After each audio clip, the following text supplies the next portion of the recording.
Cool. I just want to thank again the organizers of today's event for having us. Really grateful to have the opportunity to come here and share with you our own journey through the process of how we learned how to create a more equitable and accessible process. And we'll just sort of like have a lot to go over, so we'll sort of get into it straight away. An overview of what we're going to be talking about today. After some introductions and some background, we hope to give you more context around our design process and the issues that kind of led us to pursue the principles of inclusive design. After that, we're going to look at some common misconceptions that might block somebody from getting into this work and examples of how we're able to sort of like, we have been able to find success. Finally, at the end, we're going to try to make some room so that we take some questions from everybody and hopefully, provide some resources as well.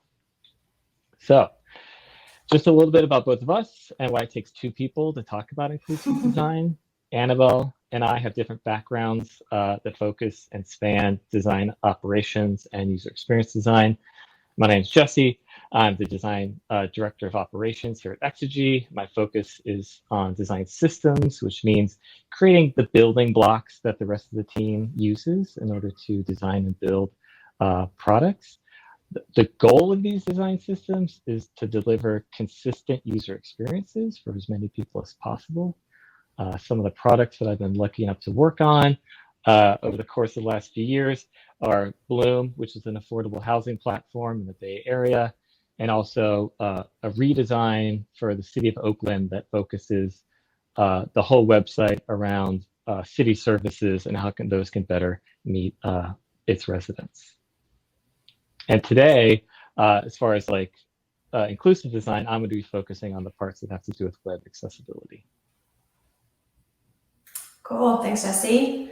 Hey everyone, I'm Campos. I'm Director of User Experience Design here at Exygy. As a user experience designer, I always like to say that my main goal is to really deeply understand users' context, their goals, their needs, their motivations, their behaviors, and making sure that whatever product, program, service that we are designing not only meet them where they are, but do so in a really inclusive, equitable, and accessible way.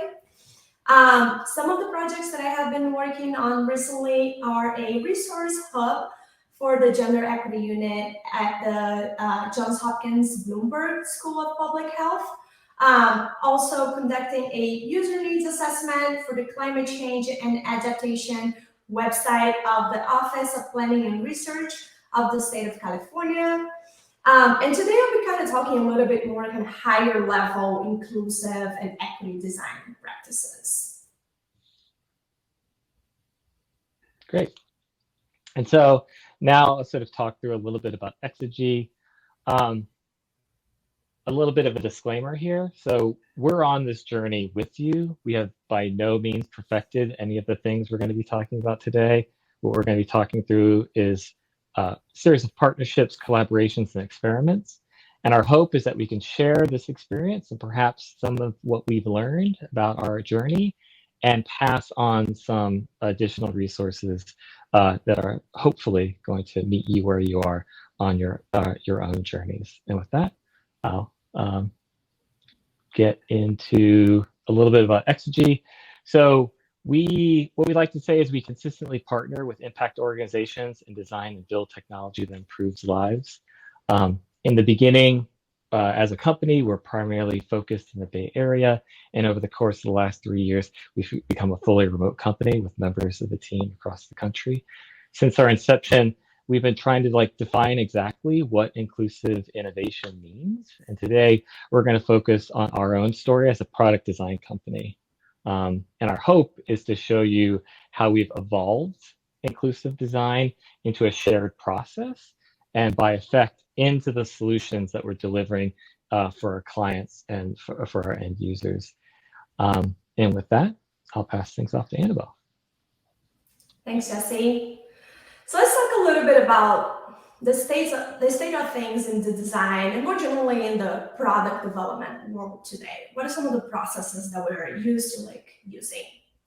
So we probably all have seen some version of this, but the human-centered design think processes the most adopted process in the industry today. There, again, like many different versions of this, different shapes, different forms, with different words, but mostly revolves around kind of the same phases and activities.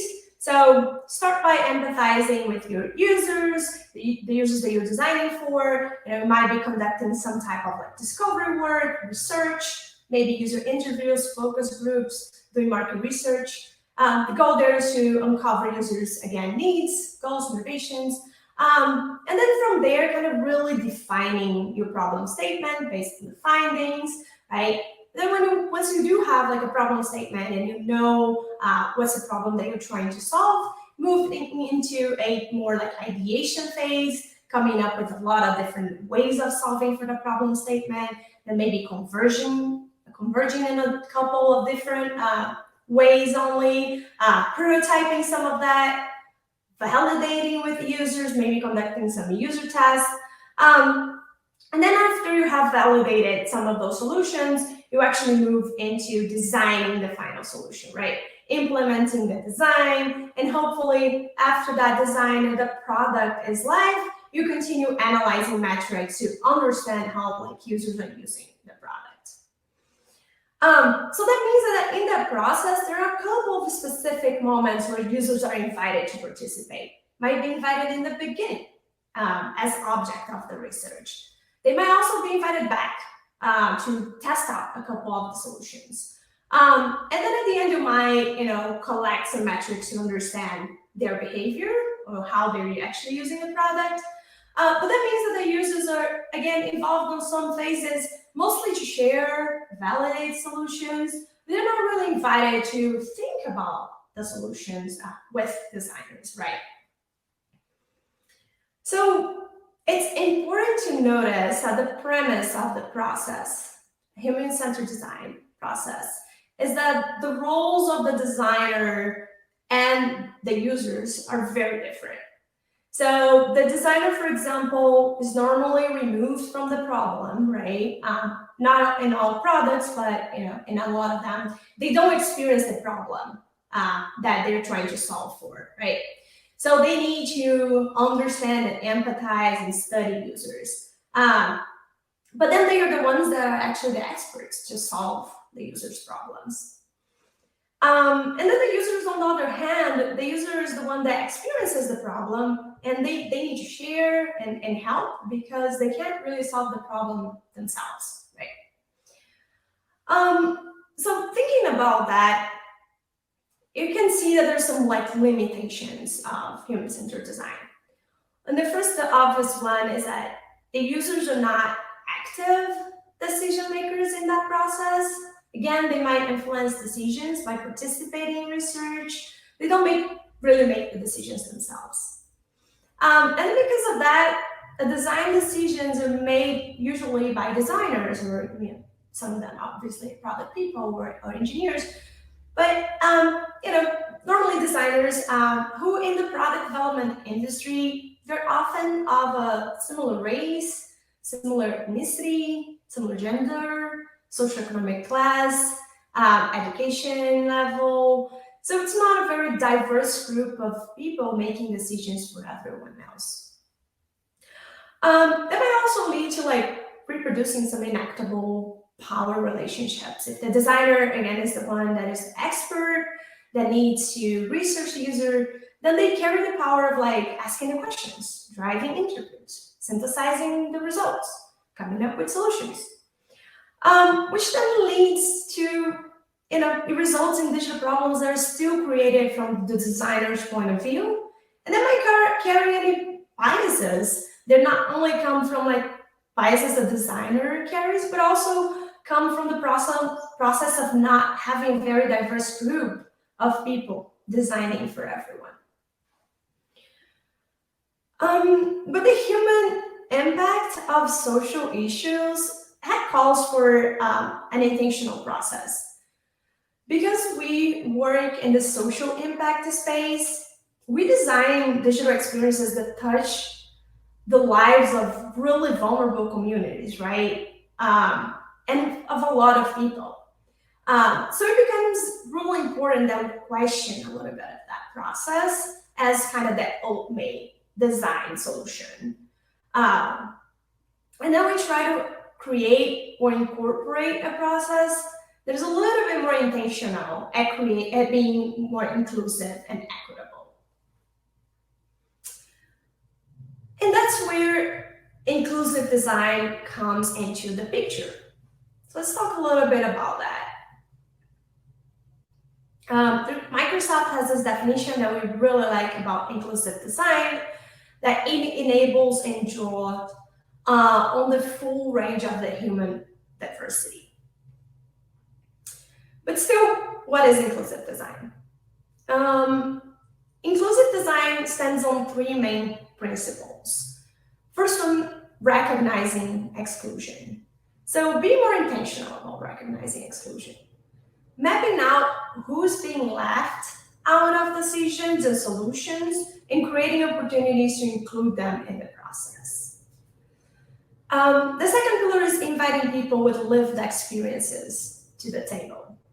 So empowering historically and presently excluded populations to co-create solutions in a way that is accessible and fair. And the third one is designing for the margins. Designing for people who most of the margins first will result in designs that benefit everyone. So let's get into even a little further what each of those really mean. So recognizing exclusions. We all know that implicit biases, power dynamics, and invisible structures like timeline, budgets, profitability, they all impact the decisions that we make about our design processes and who we invite to it, right? Are we going to do user tests? Do we have time to do research? Who are we actually testing with? Who's invited, who's not? All of those decisions depend on kind of stronger forces that is not just us. And when we're like on autopilot and we don't really think about those decisions, we might actually bias the final product of our designs. So it's important to pause, reflect, and question which voices are we leaving out of our design process. One powerful tool to recognize exclusion is to visualize power. And this is a really great visualization from an organization called Equity Meets Design.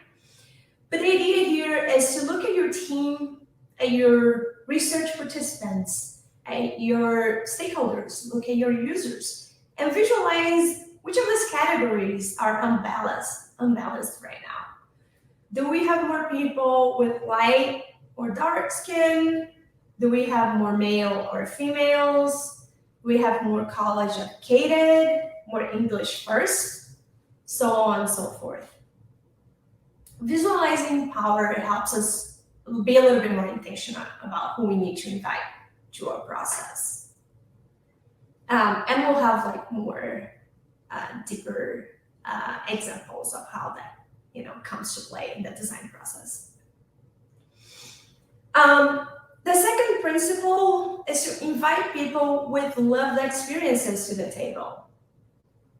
So when designers make decisions by themselves, even if they have done proper research, the solutions are still biased by their context, their characteristics, their points of view. But there's really no way to create a design solution that is completely unbiased, right? Especially if there's like one or two designers that are very similar working on it. So by inviting end users to co-create solutions together, tools with lived experiences can create solutions that work better for themselves. And when we invite people with lived experiences to co-create with us, we shift that human-centered design power dynamics a little bit. So designers are then not the only decision makers and problem solvers. They move from being kind of the experts to being a little bit more of like facilitators and maybe translators as well. So they support users to solve the problem themselves and for themselves. And the designer can then again, support that process, facilitate the process, or translate that to more of a digital solution. Inclusive design, equity design also believes that people are capable of solving their own problems when they're empowered to. And they should be invited to make decisions on solutions that impact their lives.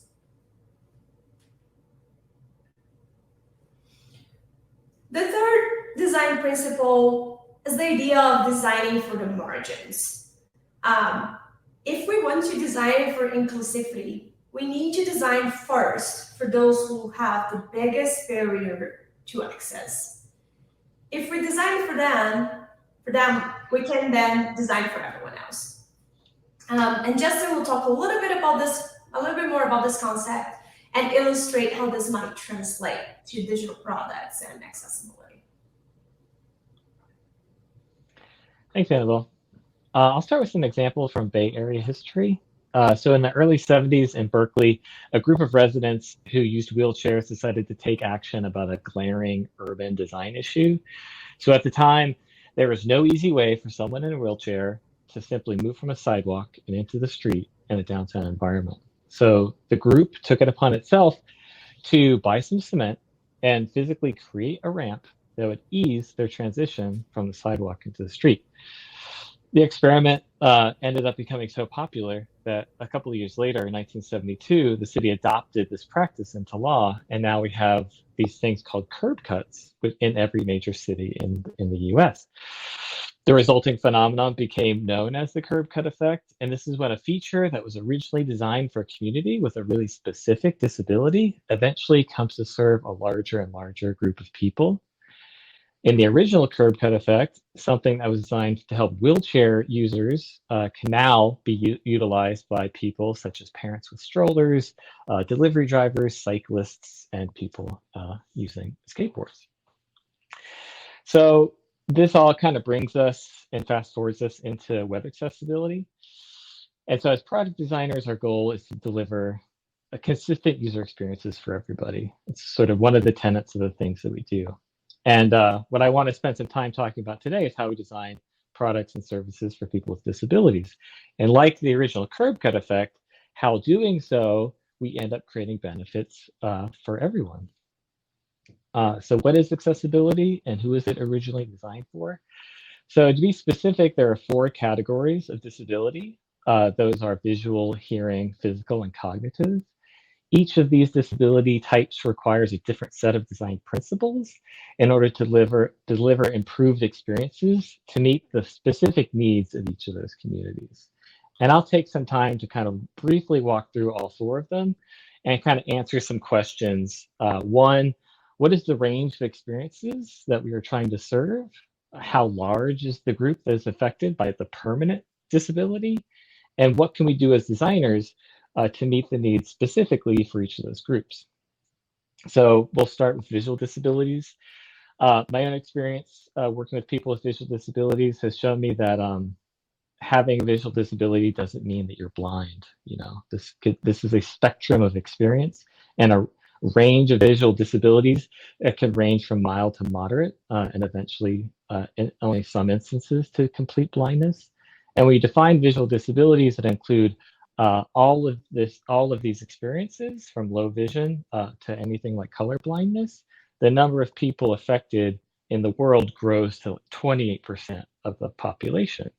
For people with visual impairments, designers can focus on things like content and structure. When I say that, contrast means maintaining a minimum text size, ensuring that there's sufficient color contrast.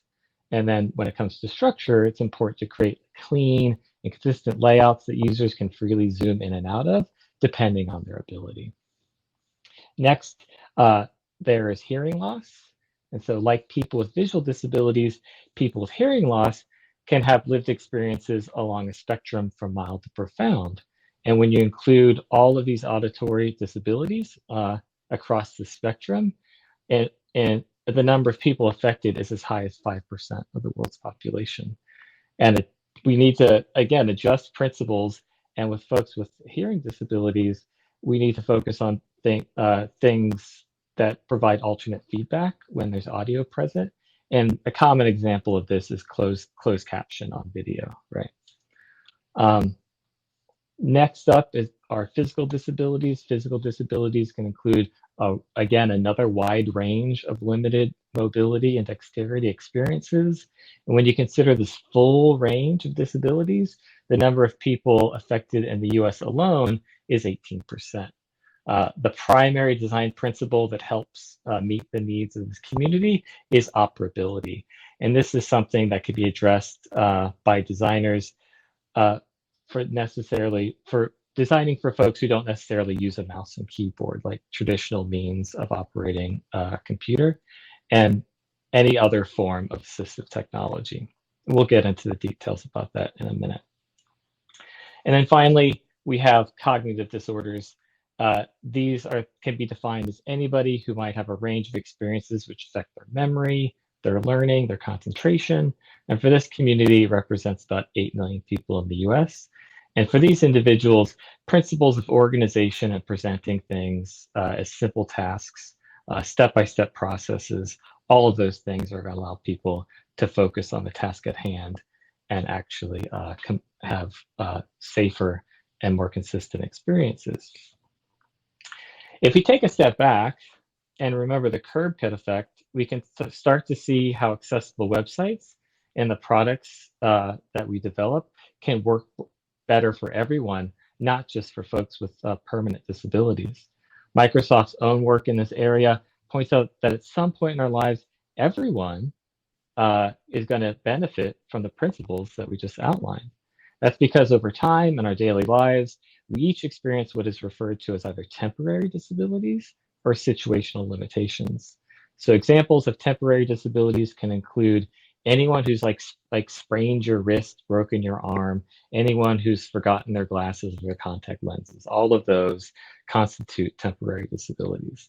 While examples of situational limitations, those actually over time have grown the more dependent we are on our phones and we're moving in and out of environments. These experiences can range from just walking outside into bright sunlight. You know, you're looking at your device, you walk outside, and all of a sudden the experience you were having drastically changes, or by a loud car driving by, or being in a place where you can't sort of access your full faculties. In each of these instances, the affordances that we put in place for people with permanent disabilities end up making for improved experiences for all. And so the number of people that end up benefiting, if we focus on the margin, grows and grows over time. A couple of examples of modern curb cuts that I just wanted to point out to illustrate this are dark mode on your browser. It seems like every website and every app and every operating system now has a dark mode. Well, originally, that was designed for people with visual impairments who needed high contrast in order to sort of like read and digest content. And now it's something that we see as sort of a commonplace. Next are phone alerts and the haptic and like the way that your phone vibrates or buzzes. Vibrating was originally a part of the accessibility features on your phone. People use it now to know like when their phone goes off in silent mode, and it was originally intended for deaf people to know that their phones had a new notification. Finally, you have voice assistants such as Siri and Alexa. So these things share their history with text-to-speech, which was an accessibility feature on many devices and programs that was simply put in place to get information without physically typing it in. So its original purpose was to assist people who cannot easily type. And now, again, it's commonplace in these devices that many, many people have in their homes. So, and actually, by After Effects, actually deliver for people who do have physical disabilities greater and greater ease in their environments. So I think I know what folks might be thinking at this point. That's just a lot of stuff, right? And it all started with this history of inclusive design, best practices, ways in which during the discovery process, we can invite others to the table and reflect on our own biases. Then we took a look at accessibility, which again is a very technical process. Some of the things I outlined that may seem very complicated, and in truth, they are complicated. And we also talked about this various spectrum of experiences that actually ends up including could eventually include everybody at some point in their life. So some of the things you might be feeling are this, might be a feeling of apprehension. First of all, this problem just seems way too big, right? Between equity and inclusiveness and meeting the needs of people with various forms of ability and disability, that's a lot of stuff to take in. So where are you supposed to get started? Next, why would anyone listen to me? I'm not an expert. So why as a designer or just anyone entering into this field or process, like, how do I know if I'm even doing this right? You know, who's checking me? And then finally, as complex as all this is, there's no way I can do all this myself, right? How am I going to be able to make sure that I can manage all these moving pieces and make it all work? The good news, hopefully, this makes you feel better, is we felt exactly the same way. Even with our history, with working in social impact, with working across the traditionally marginalized communities and meeting the legal requirements for accessibility, we were at the same crossroads. If we wanted to grow and meet our aspirational needs, and we needed to get through some of these blockers. The good news is we came up with solutions for each of these sticking points, and as a team, we were able to get unblocked, and we'll sort of step through each of those one by one. The first is starting small. So you can always take a pause. You can always step back and, again, define what it is that you're trying to accomplish and reposition yourself to the problem in a new way. Annabelle and I will each go over the problems to the 3 solutions I just outlined and how we can solve for each of these things. I'm going to sort of take it from an accessibility standpoint. Annabelle is going to step back and take it from a higher level inclusive design best practice standpoint.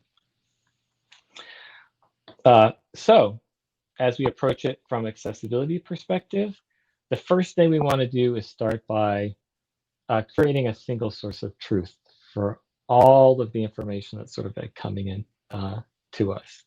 What that means is that we need a way of receiving the feedback that's coming in from various resources and with various degrees of accuracy, and centralize that into a place where we begin to prioritize what we're going to work on first.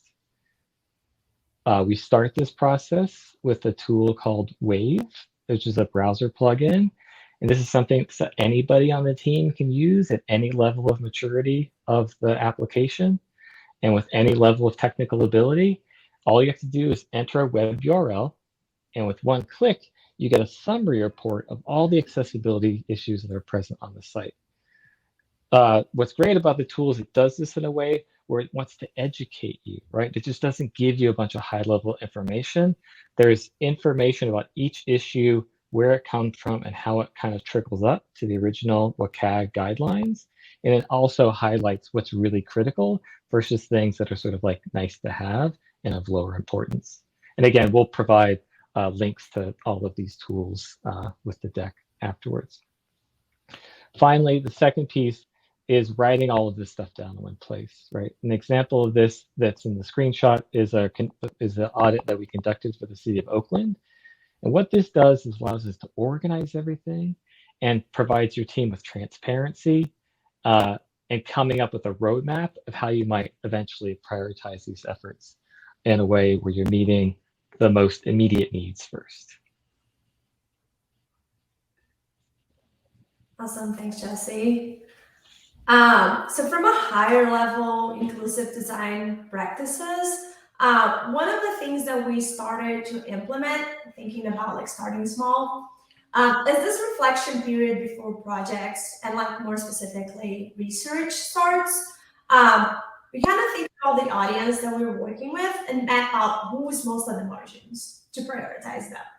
So for example, one of the projects I'm working on right now is for a nonprofit that has a program to help formerly incarcerated people re-entry society. And one part of the solution that we're designing for is a portal where program participants will be able to track where they are in the program, what's happening next, see their progress, their accomplishments, etc. So before we actually go into designing, we wanted to conduct research to understand the needs of this audience when it comes to a digital portal. But before even putting together a research plan, we started by reflecting on who's most at the margins for that audience of formerly incarcerated folks. So we mapped out that maybe people that have spent a long time in jail might have like bigger barriers with technology, right? Or people that have just recently been released might also face some challenges. Maybe some senior citizens, maybe folks that did not have like college education or simply have low technology, knowledge and abilities. Once we kind of map that out, we then ask the clients how to recruit people with these characteristics to make sure that we're hearing from them and from their voices, who in this scenario are most at the margins and then might have like bigger barriers to overcome to actually use that portal. So it helped to like prioritize like who are we actually conducting research with.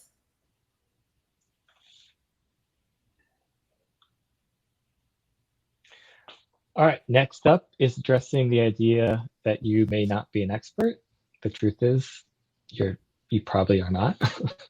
And you don't have to be, right? So at this point, if you haven't already, you should probably be reaching out and establishing relationships with the communities that you're hoping to serve. And as Annabelle said earlier, they don't just have to be observers to this process. You can invite them to the table and start establishing deeper working relationships. On the accessibility side, the truth is assistive technology is complex, regardless of your ability. So the people who do use this on a daily basis, people with permanent disabilities, have to take classes on how to learn it. And sometimes that process can take a considerable amount of time. As designers and technologists, we ourselves can't just pick up these tools and expect that we're going to be able to use them with the subtlety and skill of someone who has lived experience, right? So it's for this reason that we maintain relationships with partners who, for them, this is their daily life. For the City of Oakland project, as well as for Bloom Affordable Housing, we've worked with Lighthouse for the Blind and Visually Impaired in San Francisco. Lighthouse provides for us two primary services. One, they do accessibility reviews. We work with people on their team who they themselves have visual disabilities, and they come in and move through our products and highlight what is happening for them and what types of issues we should be prioritizing, because often there's a big difference between what an automated tool is going to tell you and what is true for someone with a lived experience. The second piece is usability testing.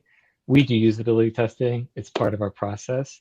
But what we're trying to get better at is opening up usability testing to include folks with assistive technology. So Lighthouse connects us with folks who are not experts, right? These are just people who have to use some form of assistive technology. And then that represents like a skill level from beginner to someone who has more moderate experience. And what this does is it gives us like a more honest and accurate feedback, the same way we try to go out of our way when doing other forms of usability testing to make sure we include people who just have either limited access to the internet or limited digital literacy. And eventually just gives us a more of a full spectrum of feedback that makes for better products.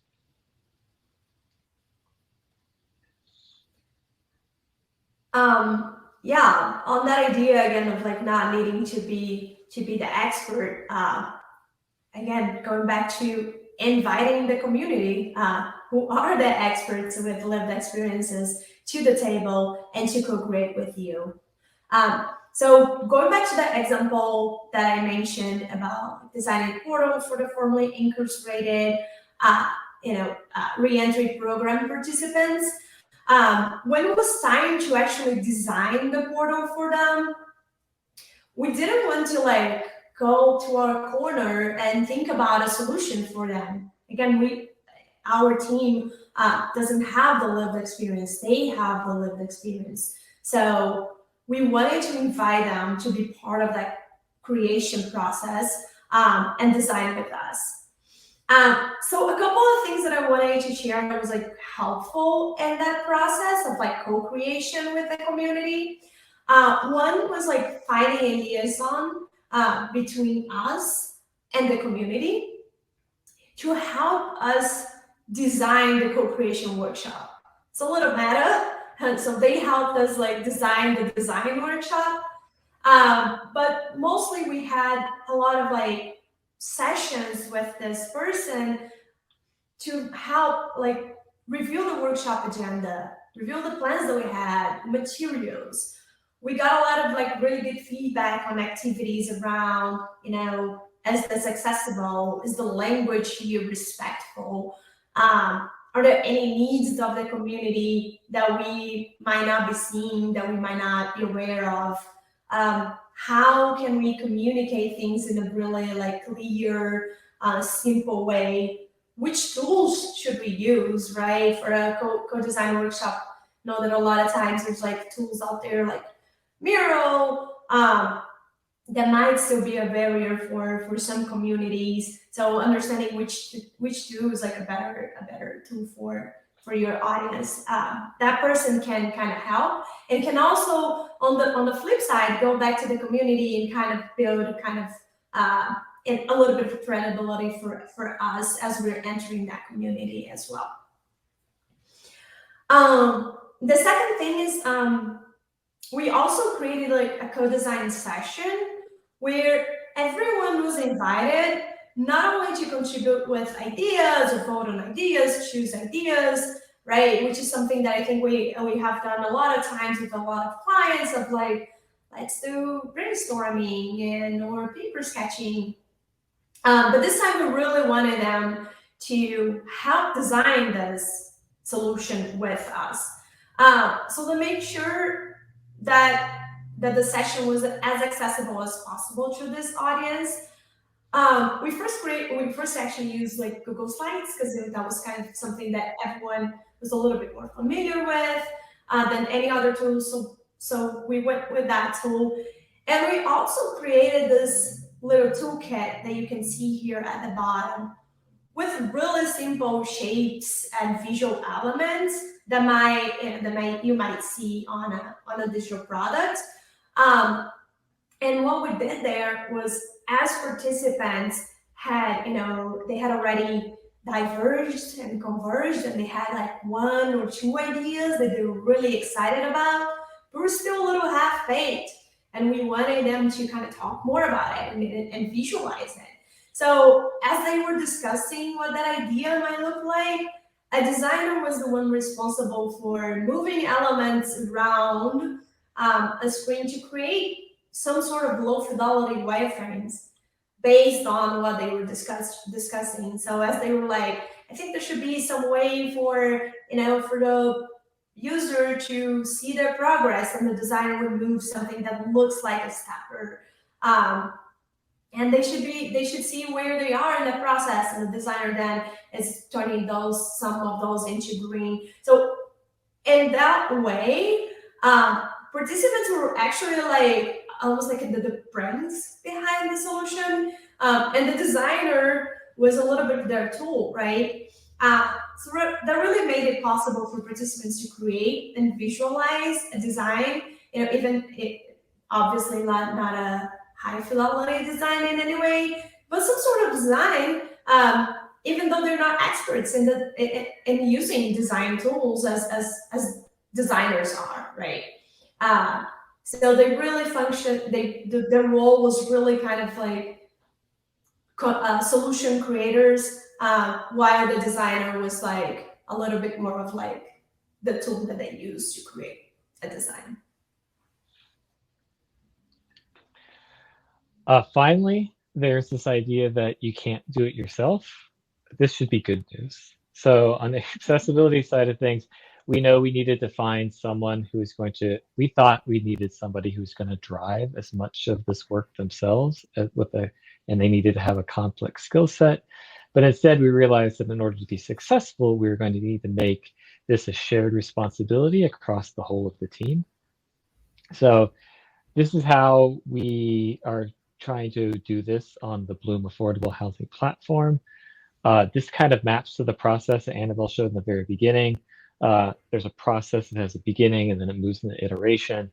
And we look at each of the stages of the process. There's actually something that everyone on the team can do to participate in the accessibility process. So in the beginning, we reach out to our partners and ask them how you might solve for the specific space, like applying for affordable housing. In the design process, your visual designers can test for things like color contrast. Stories are being written by your product team. They can bake accessibility needs into the acceptance criteria, which is the rules with which the stories are being tested. Next, then they move into development. Your engineers can use automated tools to check for any low-hanging fruit that is detectable by software. As you move into testing, you again, the things we just talked about, you can engage with your accessibility partners to conduct those expert reviews.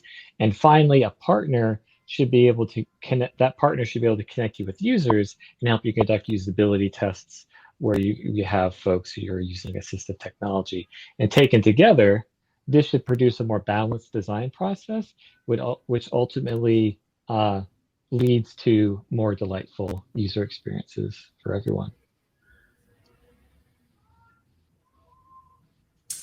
Yeah, and this idea of enrolling everyone, one of the things that we're also doing is like building a habit of mapping potential biases that we're baking into our designs and making that visible to everyone. So like I had mentioned before, timelines, budgets, profitability, those are all structures that allow biases to hide. So being more intentional and allowing time for reflection and thinking, and in what way might this design be biased? Who might we be leaving out of this experience is already helps a lot.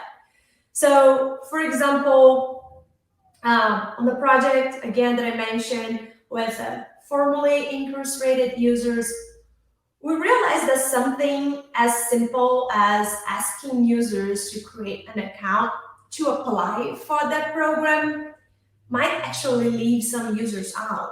You all know that account creations there's always drop off, but I think for this audience, it's even more of a blocker. Creating an account might be a simple process that we might be used to doing it. And all the digital products out there, Facebook, Google, they all have normalized it a little bit.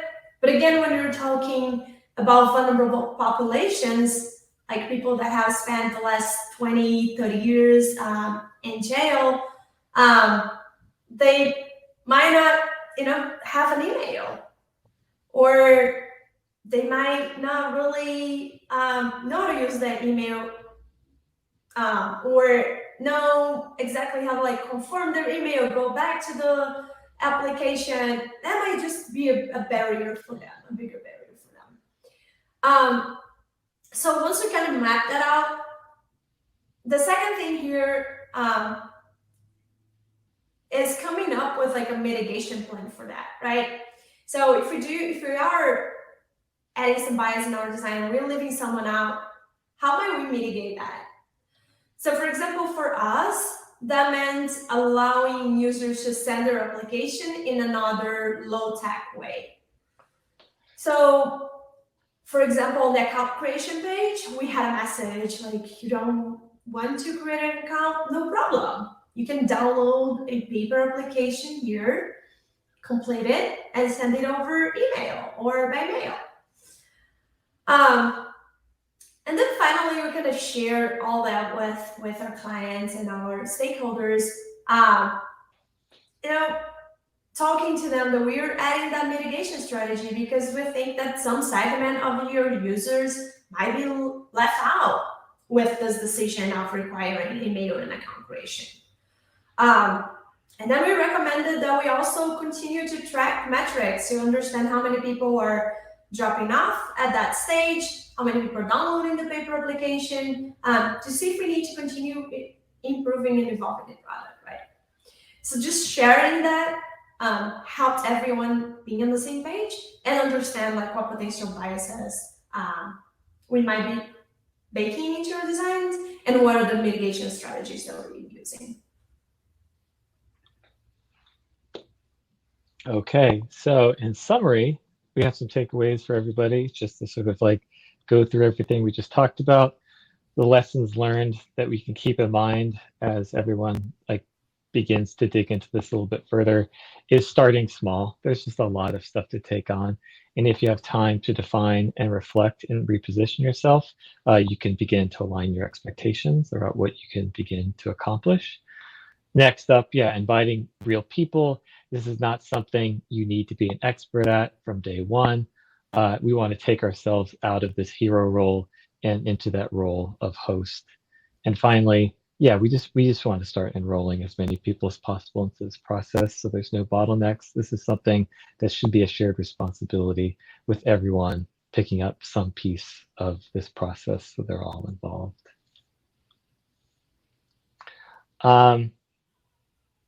And just to reiterate, we're not the experts here. We're on this journey with you. We keep learning, we keep experimenting. And for this reason, we're always keeping an eye out for resources and just want to share with you some of those here. And as well as some partners that we've worked with over the course of the last few years to hopefully act as resources for you as well. And I think with that, we still have a few minutes for some questions. All right, Jesse, Annabelle, thank you so much. There are a few questions in the pipeline. So going back to the curb cut. So on the curb cut, was that legislated or it just disappeared? Give me 1 second. On the curb cut, was that legislated or more of a guerrilla advocacy initially? Originally, it was just a guerrilla effort. There was just folks who were citizens who wanted to make a point and communicate something.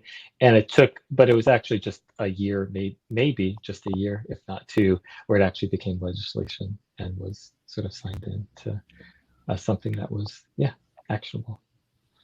Awesome. Another question. Ultimately, there are limits to how many people you can talk to when researching users.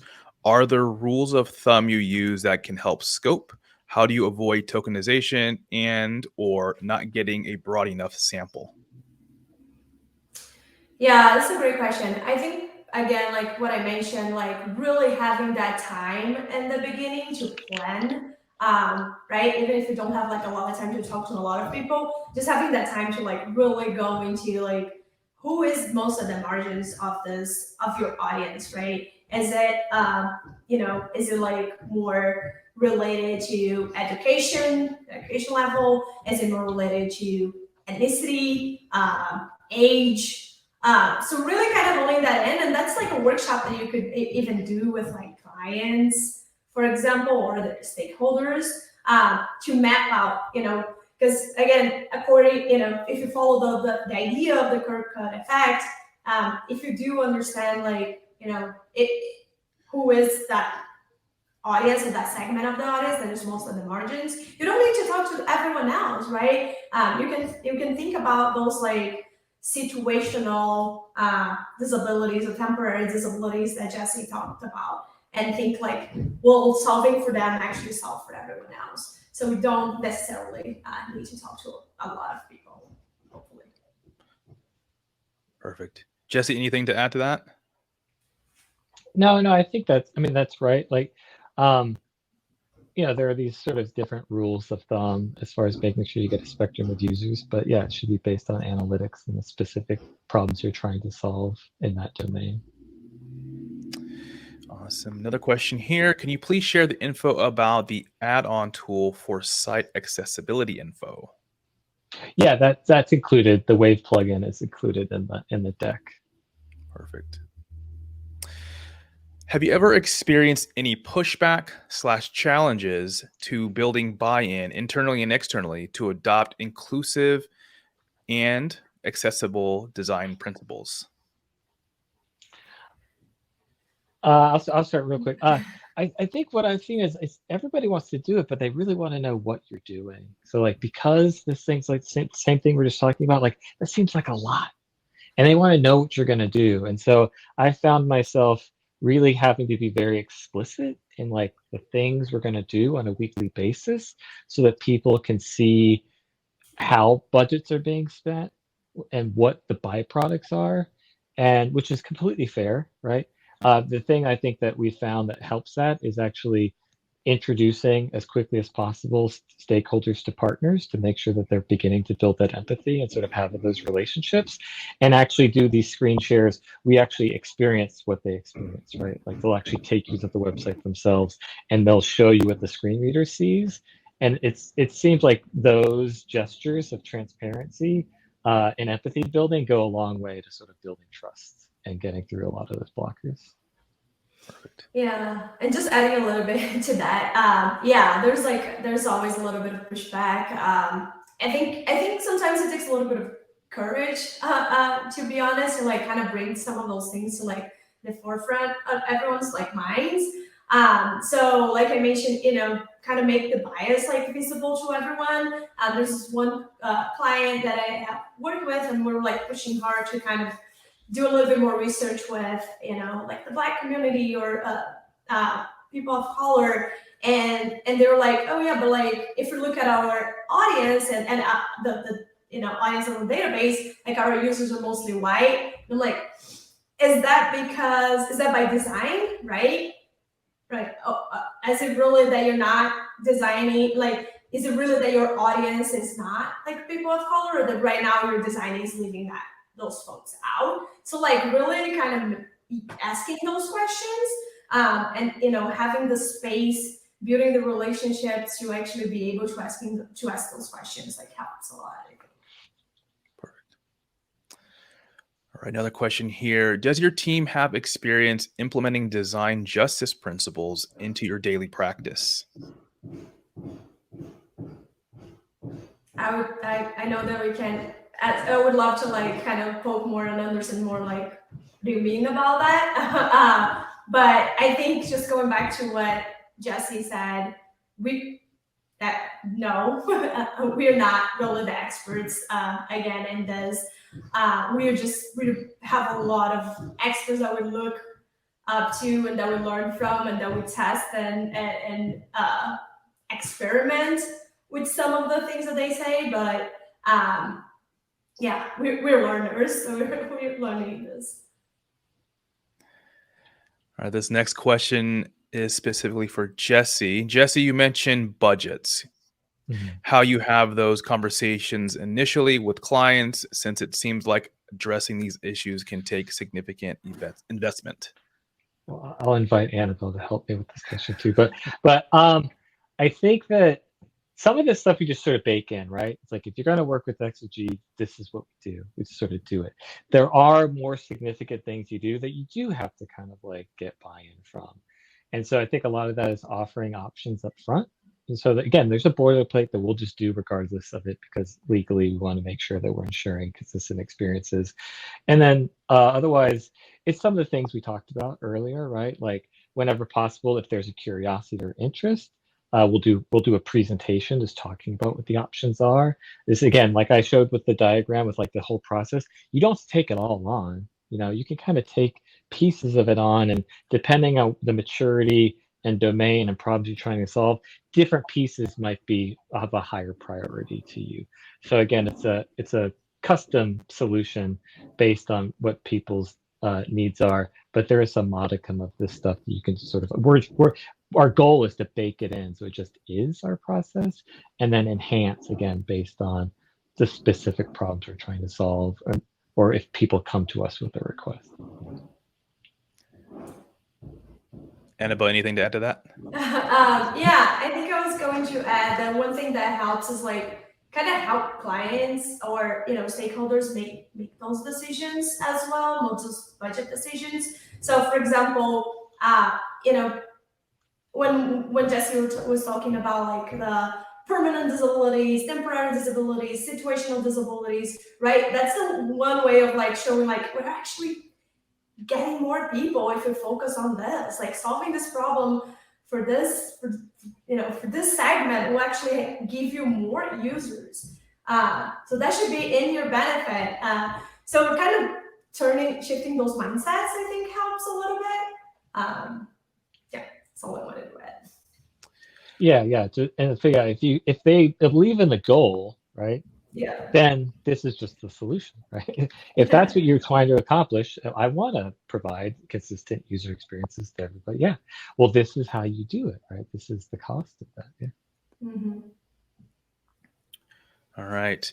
What guidelines do you use for compensating users for participation in something like a co-design session? Great question as well, which is something that a lot of the times that we have done it, we always kind of discuss that with clients, with stakeholders, and like with that person that is the liaison for the community. That's why it's so important to work with them. It's like I don't think there's any like guideline of like how much or what that looks like. I think it will depend with the community that you're working with. And building those relationships can help you like make sure that like that compensation is fair, is equitable, is just. So again, like I think my recommendation is just like building relationships and not trying to come up with that on a vacuum. And really like having someone that can be like that liaison and can give you like some insights on that. I think that helps a lot.